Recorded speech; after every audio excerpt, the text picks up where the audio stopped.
1971 November 24 ഒരു thanks giving അവധിക്ക് മുൻപുള്ള ദിവസം പോർട്ട്ലാൻഡ് എയർപോർട്ടിലെ തിരക്കുകൾക്കിടയിലൂടെ ഒരു മധ്യവയസ്കന് കോട്ടും സ്യൂട്ടും ഒക്കെ ധരിച്ചിട്ട് നടന്നു വരികയാണ്. അദ്ദേഹത്തിന്റെ വേഷത്തെ കുറിച്ച് പറയുകയാണെങ്കിൽ കറുത്ത സൺഗ്ലാസ്, വെളുത്ത ഷർട്ട്, അതുപോലെ തന്നെ കറുത്ത സ്യൂട്ട് തുടങ്ങിയിട്ടുള്ള വേഷങ്ങളൊക്കെ ധരിച്ചുകൊണ്ട് വളരെയധികം സാധാരണക്കാരനായിട്ടുള്ള ഒരു മനുഷ്യനെ പോലെ തോന്നിക്കുന്ന ഒരാളായിരുന്നു അദ്ദേഹം. നോർത്ത് വെസ്റ്റ് ഫ്ലൈറ്റ് 305 അദ്ദേഹം ടിക്കറ്റ് എടുക്കുകയാണ്.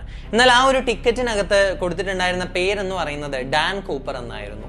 എന്നാൽ ആർക്കും തന്നെ അറിയുന്നുണ്ടായിരുന്നില്ല ആ ഒരു പേര്, ഡാൻ കൂപ്പർ എന്ന് പറയുന്ന പേര് ചരിത്രങ്ങളിൽ ഇടം പിടിക്കാൻ പോകുന്നത് സാധാരണ ഫ്ലൈറ്റ് യാത്ര കഴിഞ്ഞ് മടങ്ങി വരുന്ന യാത്രികരുടെ ലിസ്റ്റിലായിരുന്നില്ല, മറിച്ച് വിമാനം പറന്നുകൊണ്ടിരിക്കുന്ന സമയത്ത് തന്നെ നടത്തിയിട്ടുള്ള ഏറ്റവും വലിയൊരു കുറ്റകൃത്യം ചെയ്ത ആള് എന്ന പേരിലായിരുന്നു. ഇന്നത്തെ ഒരു വീഡിയോയിലൂടെ നമ്മൾ നോക്കാനായിട്ട് പോകുന്നത് ലോകം കണ്ടതിൽ വെച്ചിട്ട് ഏറ്റവും വലിയ ഒരു ഫ്ലൈറ്റ് ഹൈജാക്കിങ്ങിന്റെ കഥയാണ്. ഞാൻ ക്ഷണിക്കുന്നു രഹസ്യങ്ങളുടെ മാന്ത്രിക ലോകത്തേക്ക്. Welcome back to The Secret Book.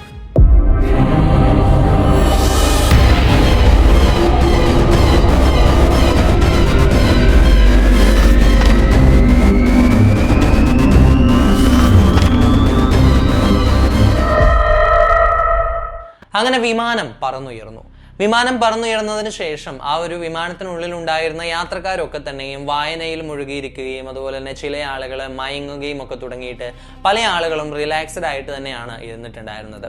എന്നാൽ ഡാൻ കൂപ്പർ എന്ന് പറയുന്ന ഈ ഒരു വ്യക്തി ഇവരെയെല്ലാം നല്ല രീതിയിൽ ഒബ്സർവ് ചെയ്യുകയായിരുന്നു. തനിക്ക് എന്തോ ഒരു പദ്ധതി ഉള്ളതുപോലെ തന്നെ ആ ഒരു ഫ്ലൈറ്റിനുള്ളിൽ ഇരുന്നിട്ട് എല്ലാവരെയും തന്നെ നിരീക്ഷിച്ചുകൊണ്ടിരിക്കുകയാണ്. അങ്ങനെ ഏതാനും നിമിഷങ്ങൾ കഴിഞ്ഞപ്പോൾ ആ ഒരു ഫ്ലൈറ്റിനുള്ളിൽ ഉണ്ടായിരുന്ന ഫ്ലൈറ്റ് അറ്റൻഡർ ആയിട്ടുണ്ടായിരുന്ന ഫ്ലോറൻസ് ഷാഫ്റ്റൺ എന്ന് പറയുന്ന പെൺകുട്ടിയെ വിളിച്ചിട്ട് അവളുടെ കയ്യിലേക്ക് ഡാൻ കൂപ്പർ എന്ന് പറയുന്ന ഈ ഒരു വ്യക്തി ഒരു കുറിപ്പ് കൈമാറുന്നുണ്ട്. ആദ്യമൊക്കെ അവൾ വിചാരിച്ചിട്ടുണ്ടായിരുന്നത്, ഫ്ലോറൻസ് എന്ന് പറയുന്ന പെൺകുട്ടി വിചാരിച്ചിട്ടുണ്ടായിരുന്നത് അതൊരു പ്രണയാഭ്യർത്ഥനയോ അല്ലെങ്കിൽ അദ്ദേഹത്തിന്റെ നമ്പർ അവൾക്ക് കൊടുത്തതോ ഒക്കെ ആയിരിക്കാം എന്നുള്ള രീതിയിലായിരുന്നു. എന്നാൽ ആ ഒരു കുറിപ്പെടുത്ത് വായിച്ചു നോക്കുന്ന സമയത്ത് വളരെയധികം ചോര മരവിപ്പിക്കുന്ന രീതിയിലുള്ള ഒരു ഭയമായിരുന്നു ഫ്ലോറൻസിന്റെ മനസ്സിലേക്ക് ഇരച്ചു കയറിയിട്ടുണ്ടായിരുന്നത്.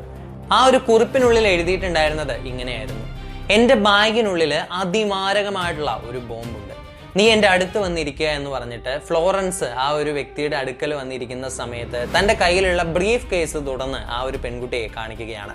അതിനുള്ളിൽ ഒരുപാട് സിലിണ്ടറുകളും വയറിംഗ് കിറ്റുകളും അതുപോലെ തന്നെ ബാറ്ററി പാക്കുകളും എല്ലാം കൂടെ ചേർന്നിട്ടുള്ള ഒരു പവർഫുൾ ബോംബായിട്ടുള്ള ഒരു ബോംബ് അതിനുള്ളിൽ കാണാൻ കഴിയുന്നുണ്ടായിരുന്നു. എന്നാൽ അത് ശരിക്കും വർക്ക് ചെയ്യുന്ന ഒന്നും ആയിരിക്കില്ല, അതുപോലെ തന്നെ അത് കേവലം അവരെ ഭയപ്പെടുത്താൻ വേണ്ടിയിട്ട് കാണിക്കുന്നതായിരിക്കാം എന്നൊക്കെ പല ആളുകൾ വിശ്വസിച്ചിരുന്നു. എങ്കിലും അത് വെച്ചിട്ട് ഒരു റിസ്ക് എടുക്കാനായിട്ട് അവരാരും തന്നെ തയ്യാറായിട്ടുണ്ടായിരുന്നില്ല. ഇതോടുകൂടിയിട്ട് ആ ഒരു വിമാനത്തിന്റെ പൂർണ്ണ നിയന്ത്രണം ഡാൻ കൂപ്പർ എന്ന് പറയുന്ന ഒരു വ്യക്തിയുടെ കൈകളിലായി എന്ന് തന്നെ നമുക്ക് പറയാനായിട്ട് കഴിയും. അത്രയധികം യാത്രക്കാരെയും അതുപോലെ തന്നെ ആ ഒരു ഫ്ലൈറ്റിനുള്ളിൽ ഉണ്ടായിരുന്ന എല്ലാവരെയും തന്നെ തൻ്റെ കീഴിൽ വരുത്തിക്കൊണ്ട് ആ ഒരു വിമാനത്തിന്റെ പൂർണ്ണമായിട്ടുള്ള കൺട്രോള് തൻ്റെ നേർക്ക് വരുന്നത് പോലെ ഡാൻ കൂപ്പർ എന്ന് പറയുന്ന വ്യക്തി ബിഹേവ് ചെയ്യാനായിട്ട് തുടങ്ങി. അയാളുടെ ആവശ്യങ്ങൾ കൃത്യമായിട്ട് അവരോട് പറയുന്നുണ്ടായിരുന്നു. അതായത് $2 ലക്ഷം, 4 പാരച്യൂട്ടുകൾ, അതുപോലെ തന്നെ ഇന്ധനം നിറച്ചിട്ടുള്ള ഒരു വിമാനം എന്നിവയായിരുന്നു അയാളുടെ കണ്ടീഷൻസ് എന്ന് പറയുന്നത്. യാതൊരു വിധത്തിലുള്ള അലർച്ചകളും ഭീഷണികളും ഒന്നും ഇല്ലാതെ തന്നെ വളരെയധികം കാമായിട്ടാണ് ഈ ഒരു കാര്യങ്ങൾ, അല്ലെങ്കിൽ ഇതാണ് തൻ്റെ ഡിമാൻഡ് എന്നുള്ള രീതിയിൽ അവരോട് ഡാൻ കൂപ്പർ എന്ന് പറയുന്ന വ്യക്തി പറഞ്ഞിട്ടുണ്ടായിരുന്നത്. ഒരു ബിസിനസ് മീറ്റിംഗിന്റെ മര്യാദയോടുകൂടിയാണ് അയാൾ ഈ കാര്യങ്ങളെല്ലാം തന്നെ അവതരിപ്പിച്ചിട്ടുണ്ടായിരുന്നത് എങ്കിലും യാത്രക്കാരുടെ ജീവൻ വെച്ചിട്ട് പന്താടാനായിട്ട് ആ ഒരു ക്രൂ മെമ്പേഴ്സിന് കഴിയുമായിരുന്നില്ല. ഈ ഒരു കാരണം കൊണ്ട് തന്നെ FBI വലിയൊരു ഓപ്പറേഷൻ ഇതിനെ ബേസ് ചെയ്ത് നടക്കുന്നുണ്ടായിരുന്നു. എന്നാൽ ആ ഒരു വിമാനത്തിനുള്ളിൽ എന്താണ് സംഭവിക്കുന്നത് എന്നതിനെ പറ്റിയിട്ട് യാത്രക്കാർക്ക് ആർക്കും തന്നെ അറിയില്ലായിരുന്നു എന്നതാണ് ഇതിലെ വാസ്തവം എന്ന് പറയുന്നത്. ആ ഒരു കാര്യങ്ങളെ പറ്റിയിട്ട്, അല്ലെങ്കിൽ ഡാൻ കൂപ്പർ എന്ന് പറയുന്ന ഈ ഒരു വ്യക്തി ആ ഒരു വിമാനം ഹൈജാക്ക് ചെയ്യുകയാണ് എന്നുള്ള ഒരു കാര്യത്തെ പറ്റിയിട്ട് അതിനുള്ളിൽ ഉണ്ടായിരുന്ന ക്രൂ മെമ്പേഴ്സിന് കൃത്യമായിട്ട് അറിയാമായിരുന്നു.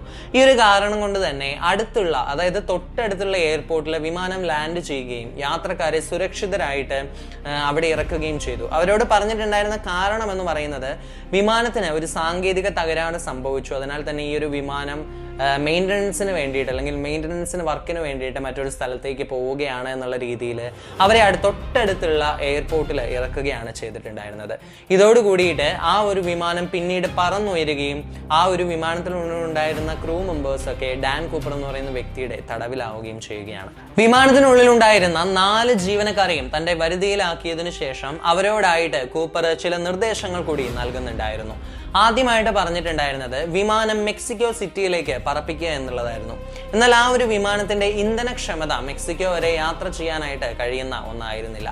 ഈ ഒരു കാരണം കൊണ്ട് തന്നെ അത്രയ്ക്ക് ദൂരം വരെ അല്ലെങ്കിൽ മെക്സിക്കോ വരെ പോവുക എന്ന് പറയുന്നത് ഇമ്പോസിബിൾ ആയിട്ടുള്ള ഒരു കാര്യം തന്നെയായിരുന്നു. അപ്പോഴാണ് കൂപ്പർ രണ്ടാമതായിട്ട് അവർക്ക് വീണ്ടും ചില നിർദ്ദേശങ്ങൾ നൽകുന്നത്. വിമാനം വളരെയധികം താഴ്ചയിൽ അല്ലെങ്കിൽ ഏറ്റവും താഴ്ത്താവുന്ന അത്രയും തന്നെ താഴ്ചയിൽ പറപ്പിക്കുക. അതോടുകൂടിയിട്ട് വിമാനത്തിന്റെ ലാൻഡിംഗ് ഗിയർ ഡൗണും ചെയ്യണം. പിന്നെ കൂടാതെ വിമാനത്തിന്റെ പുറകിലുള്ള വാതിലും തുറന്നിടണം. ഇത്രയധികം ഡിമാൻഡ്സ് ആയിരുന്നു പൈലറ്റിനോട് ഷെയർ ചെയ്തിട്ടുണ്ടായിരുന്നത്. ഇത് കേവലം ഒരു വിമാനയാത്ര എന്നതിലുപരിയായിട്ട് ചരിത്രം കണ്ടിട്ടുള്ളതിൽ വെച്ചിട്ട് വളരെയധികം ആസൂത്രിതമായിട്ടുള്ള ഒരു രക്ഷപ്പെടൽ അല്ലെങ്കിൽ ഒരു എസ്കേപ്പിങ്ങിന് വേണ്ടിയിട്ടുള്ള ഒരു മാസ്റ്റർ പ്ലാൻ കൂടിയായിരുന്നു എന്ന് നമുക്ക് പറയാൻ കഴിയും. പുറത്ത് വളരെയധികം ശക്തമായ രീതിയിൽ മഴ പെയ്തുകൊണ്ടിരിക്കുന്ന ഒരു സമയമായിരുന്നു. അതുപോലെ തന്നെ വളരെ കൊടും ശൈത്യത്തിന്റെ ഒരു സമയം കൂടിയായിരുന്നു. ഈ ഒരു കാരണം കൊണ്ട് തന്നെ വിമാനം വീണ്ടും പൈലറ്റ് 10,000 അടി ഉയരത്തിലേക്ക് ഉയർത്തുന്നുണ്ട്. ആ ഒരു സമയത്ത് തങ്ങൾക്ക് ഈ ഒരു വിമാനത്തിന്റെ മുകളിലായിട്ട് 2 മിലിറ്ററി വിമാനങ്ങൾ കൂടി ഈ ഒരു വിമാനത്തെ പിന്തുടരുന്നുണ്ടായിരുന്നു. കൂപ്പറെ പിടികൂടുക എന്നുള്ള ലക്ഷ്യത്തോട് കൂടിയിട്ട് ആ ഒരു വിമാനത്തെ ഫോളോ ചെയ്യുന്ന അല്ലെങ്കിൽ ആ ഒരു വിമാനത്തെ എന്താണ് അവർ ചെയ്യാൻ ഉദ്ദേശിക്കുന്നത് എന്നതിനെ പറ്റിയിട്ട് കൃത്യമായിട്ട് ഒരു ഇൻഫർമേഷൻ കിട്ടുന്നതിനായിട്ട് ഫോളോ ചെയ്തിട്ടുണ്ടായിരുന്ന 2 വിമാനങ്ങൾ കൂടി ഈ ഒരു വിമാനത്തിന് മുകൾ വശത്തായിട്ടുണ്ടായിരുന്നു. എന്നാൽ വളരെയധികം മഴയുള്ള സമയമായതിനാൽ തന്നെ അതുപോലെ തന്നെ വളരെയധികം രാത്രി ആയിരുന്നതിനാലൊക്കെ തന്നെ ഈ ഒരു വിമാനം തങ്ങളുടെ ഈ ഒരു മെയിൻ വിമാനത്തിന് മുകൾ വശത്തുള്ളതായിട്ട് ആർക്കും തന്നെ കാണാൻ കഴിഞ്ഞിട്ടുണ്ടായിരുന്നില്ല. എന്നാൽ ഇത്തരത്തിൽ ആ ഒരു വിമാനം പിന്തുടർന്ന ഏതാനും സെക്കൻഡുകൾക്കുള്ളിൽ തന്നെ കോക്പിറ്റിൽ ഉണ്ടായിരുന്ന ഇൻസ്ട്രുമെന്റ്സിലൊക്കെ വളരെയധികം വേരിയേഷൻസ് വരികയും വിമാനത്തിന്റെ ബാലൻസ് നഷ്ടപ്പെടാനൊക്കെ ആയിട്ട് ആരംഭിക്കുകയാണ്. അതായത് ആരോ ഒരാള് വിമാനത്തിന്റെ പുറകിലുള്ള ഡോറ് തുറന്നു കഴിഞ്ഞാൽ വിമാനത്തിന് ബാലൻസ് നഷ്ടപ്പെടുന്ന ഒരു അവസ്ഥ വരുന്നത് പോലെ തന്നെ വിമാനത്തിന്റെ കംപ്ലീറ്റ് ആയിട്ടുള്ള ബാലൻസും നഷ്ടപ്പെടുകയാണ്. ഈ ഒരു സമയത്ത് പൈലറ്റ് തിരിഞ്ഞു നോക്കുന്ന സമയത്ത് കാണുന്നത് കൂപ്പർ എന്ന് പറയുന്ന വ്യക്തി ആ ഒരു വിമാനത്തിൽ നിന്ന് 10,000 അടി ഉയരത്തിൽ നിന്ന് കൊടും ശൈത്യത്തിന്റെ സമയത്ത് കൊടും മഴ പെയ്തുകൊണ്ടിരിക്കുന്ന സമയത്ത് രാത്രി 8 മണി സമയമായപ്പോഴേക്ക് ആ ഒരു വിമാനത്തിൽ നിന്ന് ചാടി എങ്ങോട്ടേക്കോ രക്ഷപ്പെട്ടിരിക്കുന്നു. എന്നാൽ പിന്നീട് FBI നടത്തിയിട്ടുണ്ടായിരുന്നത് വളരെ വലിയ അല്ലെങ്കിൽ ലോകം ഇന്നേ വരെ കണ്ടിട്ടുള്ളതിൽ വെച്ച് വലിയൊരു ഓപ്പറേഷൻ തന്നെയായിരുന്നു. എങ്കിലും യാതൊരു വിധത്തിലുള്ള തെളിവുകളോ അല്ലെങ്കിൽ ചാടിയിട്ടുണ്ടായിരുന്ന പാരച്യൂട്ടുകളോ അല്ലെങ്കിൽ കൂപ്പർ എന്ന് പറയുന്ന ഈ ഒരു വ്യക്തിയുടെ മൃതദേഹമോ എന്തെങ്കിലും ഒരു ട്രേസ് പോലും ആർക്കും തന്നെ അന്ന് കണ്ടെത്താൻ കഴിഞ്ഞിട്ടുണ്ടായിരുന്നില്ല. പിന്നീട് നടത്തിയിട്ടുണ്ടായിരുന്ന ഒരുപാട് അന്വേഷണങ്ങളിൽ പോലും ആർക്കും തന്നെ യാതൊരു വിധത്തിലുള്ള തെളിവുകളും അല്ലെങ്കിൽ ഈ ഒരു മനുഷ്യന് എന്താണ് സംഭവിച്ചത് എന്നതിനെ പറ്റിയിട്ട് യാതൊരു വിധത്തിലുള്ള ഐഡിയാസും ലഭിച്ചിട്ടുണ്ടായിരുന്നില്ല. അങ്ങനെ ഒരുപാട് വർഷങ്ങൾക്ക് ശേഷം ഒരു നദിക്കരയിൽ വെച്ചിട്ട് കൂപ്പറിന് നൽകിയിട്ടുണ്ടായിരുന്ന തന്റെ ആവശ്യമായിട്ടുള്ള $2 ലക്ഷം കൊടുത്തിട്ടുണ്ടായിരുന്ന ബ്രീഫ് കേസോട് ഉൾപ്പെടെ തന്നെ അതിനകത്ത് ഏതാനും നോട്ടുകളോട് കൂടി തന്നെ ആ ഒരു ബ്രീഫ് കേസ് നദിയുടെ കരയിൽ നിന്ന് കണ്ടെത്തുകയാണ്. എന്നാൽ അതിനുള്ളിൽ ഉണ്ടായിരുന്ന ബാക്കി പണം കാണാനുണ്ടായിരുന്നില്ല. ആ ബാക്കി പണം എവിടെ പോയെന്നോ അതോടുകൂടി തന്നെ കൂപ്പറിന് എന്ത് സംഭവിച്ചെന്നോ എന്നതിനെ പറ്റിയിട്ടൊന്നും പിന്നീട് യാതൊരു വിധത്തിലുള്ള വിവരങ്ങളും ലഭിച്ചിട്ടുണ്ടായിരുന്നില്ല. അങ്ങനെ 2016 ആയ സമയത്ത് FBI ഈ ഒരു കേസ് ഒഫീഷ്യലായിട്ട് അവസാനിപ്പിക്കുകയാണ്. ഏകദേശം ദശലക്ഷക്കണക്കിന് പണം മുടക്കിയിട്ട് DB കൂപ്പർ എന്ന് പറയുന്ന ഈ ഒരു വ്യക്തിയെ കണ്ടെത്താനായിട്ട് ദശലക്ഷക്കണക്കിന് പണം മുടക്കിയെങ്കിലും കൂപ്പർ എന്ന് പറഞ്ഞ് ഒരുപാട് ആളുകൾ വന്നുവെങ്കിലും ആ ശക്തനായിട്ടുള്ള ആ ബുദ്ധിമാനായിട്ടുള്ള കറുത്ത കോട്ടും സ്യൂട്ടും ധരിച്ചിട്ടുള്ള ആ ഒരു വ്യക്തിയെ ആർക്കും തന്നെ കണ്ടെത്താൻ കഴിഞ്ഞിട്ടുണ്ടായിരുന്നില്ല. കൂപ്പർ എന്ന പേര് വന്നിട്ടുണ്ടായിരുന്ന ആളുകളൊക്കെ കേവലം പണത്തിനെ ആശ്രയിച്ച് അല്ലെങ്കിൽ പണത്തിന് വേണ്ടിയിട്ട് വന്നിട്ടുള്ള ആളുകൾ മാത്രമായിരുന്നു. DB കൂപ്പറിന് എന്തായിരിക്കാം അന്നത്തെ രാത്രി സംഭവിച്ചത്? ചിലപ്പോൾ അദ്ദേഹം വളരെ കൊടും ശൈത്യത്തിൽ പെട്ടിട്ട് മരണപ്പെട്ടു പോയിട്ടുണ്ടായിരിക്കാം എന്ന് ചില ആളുകൾ പറഞ്ഞു. എന്നാൽ ഒരു വ്യക്തി മരണപ്പെട്ട് കഴിഞ്ഞാലും അയാളുടെ മൃതദേഹം നമുക്ക് ഗ്രൗണ്ടിൽ നിന്ന് കണ്ടെടുക്കാനായിട്ട് കഴിയും, അല്ലെങ്കിൽ മൃതദേഹ ഭാഗങ്ങൾ ഗ്രൗണ്ടിൽ നിന്ന് കണ്ടെടുക്കാനായിട്ട് കഴിയും. എന്നാൽ ഇത്തരത്തില് വലിയ രീതിയിലുള്ള അന്വേഷണങ്ങൾ നടത്തിയിട്ട് പോലും DB കൂപ്പറിന്റെ യാതൊരു വിധത്തിലുള്ള ബോഡി പാർട്സുകളും ഒന്നും തന്നെ കണ്ടെത്താൻ കഴിയുന്നുണ്ടായിരുന്നില്ല. അതുപോലെ തന്നെ മറ്റൊരു ഗസ് എന്ന് പറയുന്നത് അയാള് മറ്റ് ലോകത്തിനുള്ള ഏതെങ്കിലും ഒരു കോണിൽ മറ്റൊരു പേഴ്സണാലിറ്റി ആയിട്ട് ഇന്നും ഈ ന്യൂസുകളൊക്കെ കണ്ടുകൊണ്ട് ജീവിക്കുന്നുണ്ടായിരിക്കാം. എന്താണ് ഇതിനെ പറ്റിയിട്ടുള്ള യാഥാർത്ഥ്യം എന്ന് ആർക്കും തന്നെ ഇന്നുവരെ കണ്ടെത്താൻ കഴിഞ്ഞിട്ടില്ല. DB കൂപ്പറിനെ പറ്റിയിട്ട് യാതൊരു വിധത്തിലുള്ള തെളിവുകളും ഇന്നും ലഭ്യമല്ല.